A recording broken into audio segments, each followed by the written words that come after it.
A moment in transit. Before there was MDOT MTA, there was BTC.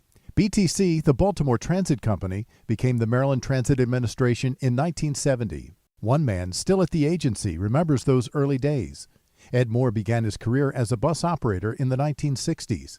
He's moved through the ranks to become the manager of administrative training. I got out of the military in 1963, and about that time is when I came to the company. Baltimore in 1963 was a far different place than today. As one of the few African-American drivers, Mr. Moore faced special challenges. When I was operating, it wasn't a lot of African-American drivers. Most drivers was white, and it was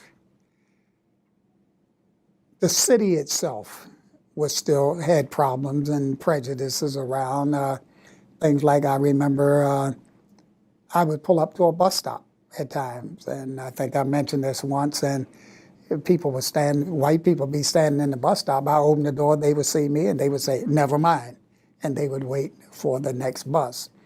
You had situations where at certain divisions, when you went there to train, they wouldn't teach us how to drive the bus, or didn't particularly want to teach us how to drive the bus. So the city has changed a lot. I've seen a lot of changes, and to me, it's changed for the better. Nothing has deterred me from working here. I mean, because in the 60s, that's how the times were. So I can't say they were bad times. That was those times. Mr. Moore hasn't only witnessed great social change, technology has come a long way since the 1960s. Well, the buses now, compared to 50 years ago, are very complex because even the seat itself that the operators sit on, they can push a button and the seat go up and down.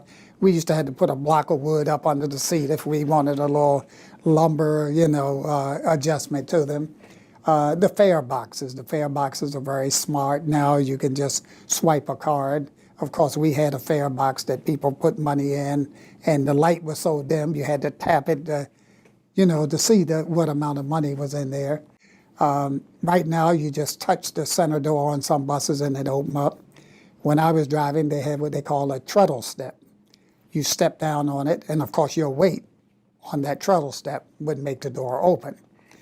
Wasn't a good idea because mothers would get on or get off with children, and if the child wasn't heavy enough and the mother got off first, the door would close and we would take the child down the street, and then we hear the child crying in the mirror. After more than 50 years, Ed Moore still sees a bright future at MDOT MTA. But I've enjoyed every job that I've had here, and people ask me now, why don't I retire and why don't I go home? Sometimes they'll tell me, well, Ed, you're 76 years old. You don't want to die here. I just tell them I don't want to die at home either. So, what's the difference? I've had a good life. Some people say, I've been on this job, or you never get rich working a job. Well, they're speaking of money. I don't always look at money, even though I can use it. You can become rich in other ways. And I think I really, over the years, have become rich in a lot of ways other than the dollar itself. A moment in transit.